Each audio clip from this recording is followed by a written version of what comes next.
안녕하세요. 언컨택트 시대에 신의 성품에 컨택하도록 돕는 정명호 목사입니다. 신통방통방에 오신 것을 환영합니다. 지난 시간까지 사도행전 1장 말씀을 통독 잘 하고 오셨나요?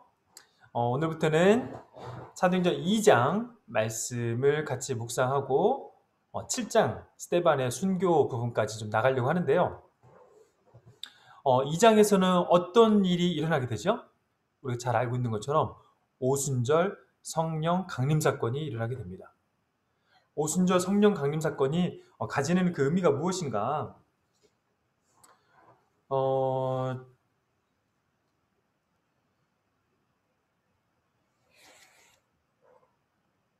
다시.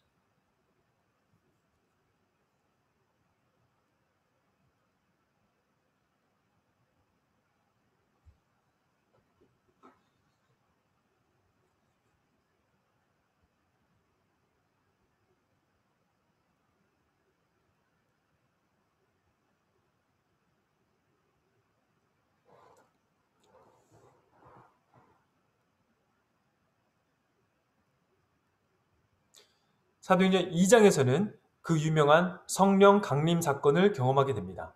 성령 강림 사건이 의미하는 것가 무엇인가? 어, 성령이 임하게 되면은 그들이 권능을 받고 증인의 삶을 살아가면서 새로운 공동체를 형성하게 되는데, 그 공동체는 기존의 세속의 가치와 세상의 가치와는 전혀 다른 가치를 가지고 살아가는 세상의 대안적인 공동체, 더 나아가서는 세상에 대조되는 공동체, 더 나아가서는 세상에 저항하는 공동체로서의 모습을 가지게 될 것입니다. 사도행전 2장에서 그러한 예루살렘 교회가 처음 형성이 되어져서 그들이 공동체 생활을 하게 되는데, 그들의 공동체 생활이 얼마나 매력적이었던지 많은 그리스도인들이 이를 통하여서 생겨나게 되는 걸 보게 되죠. 그래서 세상이 감당하지 못하는 사람들, 도리어 세상을 저항하여서 세상을 전복시키는 하나님 나라의 공동체를 형성하는 사람들, 누구에 의해서? 바로 성령님에 의해서. 성령님에 의해서 그들이 하나님의 모양과 형상을 회복해 감으로, 또 성령의 권능을 힘입어서 그들이 온전한 그리스도인으로서의 삶을 살아가게 됨으로 말미암아 말씀도 부응하고 예수 그리스도를 믿는 그리스도인도 많이 늘어나게 되는 것을 말씀을 통해서 우리가 확인할 수 있게 됩니다. 우선 이 2장에서 성령 강림 사건을 통하여 그 장면을 뭐 잘 아시겠지만은, 우선 시각적인 효과와 청각적인 효과를 통해서 성령께서 임하시게 되죠. 시각적인 효과는 불에 갈라지는 혀와 같이, 불줄기를 보면은 끝에 가면 이렇게 갈라지는 혀가 있잖아요. 불에 갈라지는 혀와 같은 그 불의 혀가 각 사람에게 임하가는 것을 보게 돼요. 그 공동체에도 임했지만은 각 사람에게 그 사람과 그 사람의 형편과 상황에 맞게 성령께서 임하시는 것을 보게 됩니다. 또한 그 성령 하나님의 신현, 그 현현하는 현상, 그거는 바람과 같이, 강한 바람이 부는 것과 같이 신현 현상을 또한 동반하게 되는데요. 그들이 또한 방언을 하면서, 방언을 통하여서 그곳에 모였던 수많은 지역에서 온 사람들이 자기의 난 곳 방언으로 그 언어의 그 복음을 전해 듣게 됩니다. 이 사건은 정말 의미 있는 사건이 될 텐데요. 왜냐하면은 멀리 창세기 10장, 11장으로 우리가 거슬러 올라가야 됩니다. 창세기 10장, 11장으로 거슬러 올라가게 되면은 시날 평지에 니무롯이라는 제국의 수장이 걸출한 장수가 나타나죠. 이 사람은 하나님을 대적하여서 하나님 앞에서 용감한 용사들아 라고 말을 하고 있는데, 여기 하나님 앞에서라고 나와 있지만은 언어상으로는 하나님을 대적하여서 하나님 없이 자기 힘으로, 자기 능력으로 이 제국을 꾸려보고자 하는, 그 제국의 힘과 권력을 주려고 하는 하나의 중앙 집권적인 통치가 나타난 것이죠. 그 사람이 니무롯이라는 인물입니다. 이 니무롯이 무엇을 했느냐? 시날 평지에 바벨탑을 쌓았죠. 언어가 하나이고 말이 하나이다 보니까 이들이 서로 소통하면서 우리가 흩어지지 말자, 우리가 뭉치자, 우리가 흩어짐을 면하자. 신은 우리를 흩어지게 하고 각각 사방으로 흩으려고 하지만은 그럼 힘이 약해져. 우리 흩어지지 말고 똘똘 뭉쳐서 우리 강력한 힘을 가지고 우리의 힘으로 우리의 능력으로 한번 살아보자. 노아의 홍수 사건을 경험한 그 후대의 사람들은 신이 자기를 또한 심판할 것에 대한 두려움이 있었던 것 같아요. 그래서 더 높게 높게 높게 높게 자기의 힘으로 이것을 이겨보고자 바벨탑을 쌓기 시작했죠.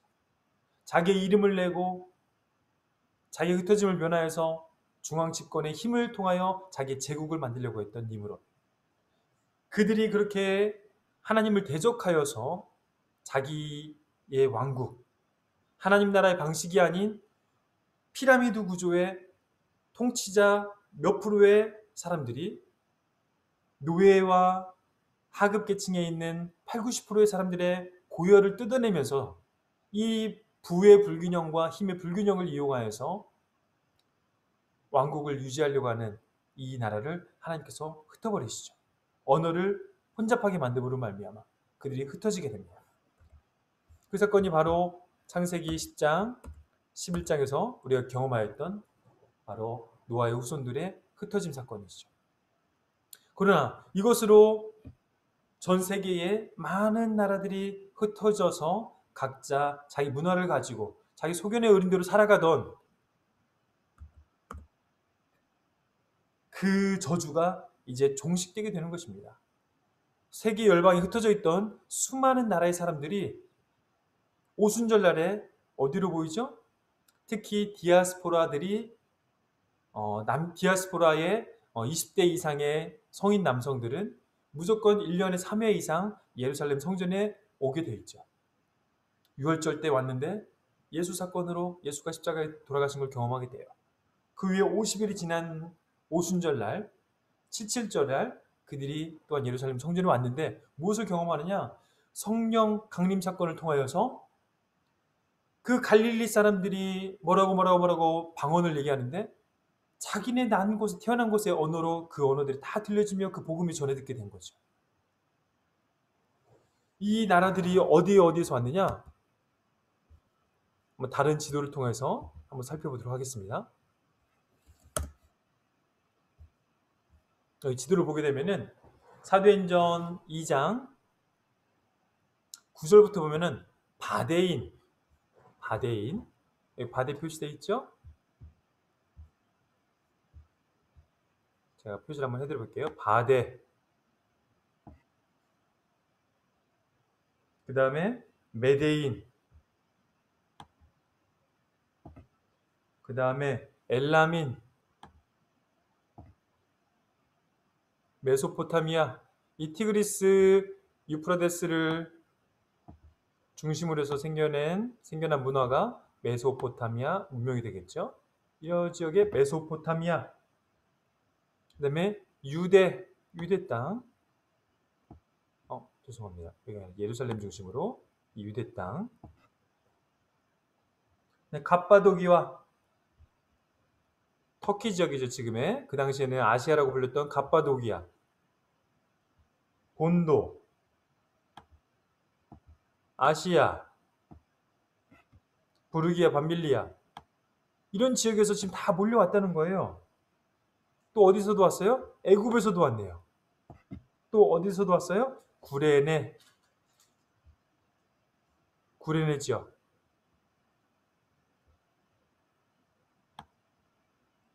멀리 구레네 지역에서도 예루살렘에 왔어요. 우리 잘 알고 있는 예수님이 십자가를 지고 가실 때 구레네 사람 시몬이 예수님의 십자가를 지었던 장면이 나오죠. 이렇게 세계 열방에 흩어져 있었던 그 당시에는 이게 세계였어요.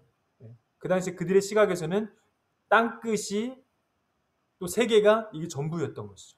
근데 세계 열방에 있는 수많은 디아스포라들이 예루살렘에 모인 거예요. 또 어디 있죠? 로마로부터 온 나그네들, 유대인, 유대교 사람, 또 크레타 사람이죠. 크레타 사람, 이 그레데에서도 오고 아라비아인들, 아라비아 이렇게 세계 각지에 있는 사람들이 다 모여들었는데 디아스포라들이 다 모여들었는데 그들이 난 곳 방언으로 복음을 전해 듣게 된 것입니다. 이 사건을 통하여서 그들이 다시 본 자기의 고국으로 돌아가될 터인데, 그렇게 될 때에 예루살렘으로 순례 여행을 오는 비전이 구약 성경에서는 중요했었는데 선교의 패러다임이 일어난 거예요. 이제는 사도행전 1장 8절 말씀대로 예루살렘과 온 유대와 사마리아와 땅끝까지 나아가는, 흩어지는 이런 선교들이 일어나기 시작한 것이죠. 성령님을 받아서 하나님의 모양과 형상을 회복하고 거룩한 백성으로서 하나님의 거룩한 성전이 되어서 새로운 공동체를 이룬 이 공동체를 통하여서 그곳에 방문한 많은 디아스포라들이 그리스도에 대해서, 복음에 대해서 전해 듣게 된 것입니다. 이 사건이 너무 놀라운 사건인 것이죠. 그래서 성령 공동체, 이 새로운 성전 공동체가 모여서 어떤 일을 하였는가? 그들이 모여서 사도의 가르침을 따라서 친교에 힘썼네요. 또 보니까 기도를 힘썼고 또 기사와 표적도 많이 일어나게 되었습니다. 물질은 어땠나요? 물질은 네 것 내 것 구분하였었나요? 아닙니다. 이들은 이제 빈부격차, 남녀노소의 구분이 없이 한 형제 자매로서 서로를 공동체 안에 품어주기 시작하면서 물질도 서로 나누기 시작했어요. 심지어는 그 안에, 공동체 안에 가난한 자가 있다면 되게 수치스럽게 여겼고, 만약에 가난한 자가 있으면 공동체가 금식을 해서 그들에게 기금을 마련해서 구제 활동을 했다는 보고들도 있어요. 또 한마음이 되도록 힘썼고 타인에게 칭송을 받아 그 결과 전도의 문이 활짝 열리게 된 것이죠. 이렇게 해서 예루살렘 교회가 성령 사건을 통하여서 이렇게 조성이 되어지게 됩니다. 베드로의 설교를 통하여서 또 3,000명이, 또 5,000명이 수많은 사람들이 주께 돌아오는 역사를 또 경험하게 되고, 120명에 문도했던 사람이 3,000명, 5,000명 계속해서 성장해 가는 것들을 보게 됩니다. 바로 성령의 역사인 것이죠. 하나님의 교회는 바로 성령의 역사를 통해서 우리 가운데 이루어지는 것을 보게 됩니다. 이렇게 했을 때에 베드로가 사도행전 1장부터 12장 사이에서 활동을 하게 되는데, 1장부터 10장 사이에서 특히 2장, 3장, 4장, 5장, 10장에 5번의 설교를 하게 돼요. 2장에서는 이 오순절 성령 감림 사건 때 오순절 설교를 하게 되죠. 그때 3개의 본문을 들어서 설교를 하게 됩니다. 요에서 2장 말씀해 보니까 하나님이 말씀하시기를 말세에 내가 내 영을 모든 육체에 부어주리니 너희 자녀들은 예언할 것이요 너희의 젊은이들은 환상을 보고 너희 늙은이들은 꿈을 꾸리라. 그때 내가 내 영을 내 남종과 여종에게 부어주리니 그들이 예언할 것이요 하면서 쭉쭉쭉 나가면서 21절에 누구든지 주의 이름을 부른 자는 구원을 받으리라. 바로 이 요엘서 말씀의 예언의 성취구나. 이것을 사도 베드로가 깨닫게 된 거예요. 놀랍지요. 그동안 회당을 드나들면서 또 예수님을 통하여서 들었던 말씀들, 그 말씀들이 지금 성령의 도우심을 통하여서 성령이 생각나게 하시고 깨닫게 하시는 성령의 도우심을 힘입어서 사도 베드로가 구약의 말씀과 지금의 이 사건을 꿰어서 설교를 하고 있는 거예요. 또한 시편 16편과 시편 110편을 응용하여서 주의 거룩한 자로 썩음을 당치 않게 하실 것이다. 너희들이 그 선지자이신 예수 그리스도를 죽게 하였지만은 하나님께서 오른손으로 예수를 높이심에 그 약속하신 성령을 아버지께 받아서 너희가 보고 듣는 이것을 부어주셨다. 그 예수님은 썩음을 당하지 아니하실 것이다라는 시편의 말씀을 응용하여서 부활하신 예수 그리스도를 증거하고 있고, 이 예수를 증인으로서 그가 고백하면서 이 예수님께서 하나님이 오른손으로 높이신 그 예수님이 성령을 약속하여 주셨는데 그걸 지금 우리가 받고 있는 것이다 라고 말을 하면서 그가 바로 주와 그리스도가 되게 하셨다. 너희가 십자가에 못 박은 이 예수를 하나님이 주와 그리스도가 되게 하셨다. 저번 시간에 우리 얘기 나눴었죠. 이 사도행전의 주제는 뭐다? 10개의 베드로의 5개의 설교와 바울의 5개의 설교, 즉 10개의 설교가 어떤 주제를 가지고 있다? 예수는 주와 그리스도이시다. 이것을 지금 첫 번째 설교에서부터 말하고 있습니다. 그랬더니 사람들이 듣고 마음에 찔려서 베드로에게 물어 형제들아 우리가 어찌할꼬 하며 회개하고 세례를 받고 죄사함을 받고 그리고 성령을 받습니다. 여기서 순서가 중요해요. 이들이 회개하고 세례를 받고 성령을 선물로 받는. 그래서 이들은 세례를 받아야 성령을 받는다라고 아직도 생각하고 있었어요. 근데 이 사건을 통해서 3천 명이 죽게 돌아오고 사도의 가르침을 받고 교제하며 떡을 떼며 기도하기를 힘쓰고 나누고 성전에 모이기를 힘쓰고 온 백성의 친송을 받으며 구원을 받는 자들이 날로 더하더라. 이게 2장의 말씀인 것이죠. 잠깐 끊고 2장까지 말씀을 읽고 다시 오시죠.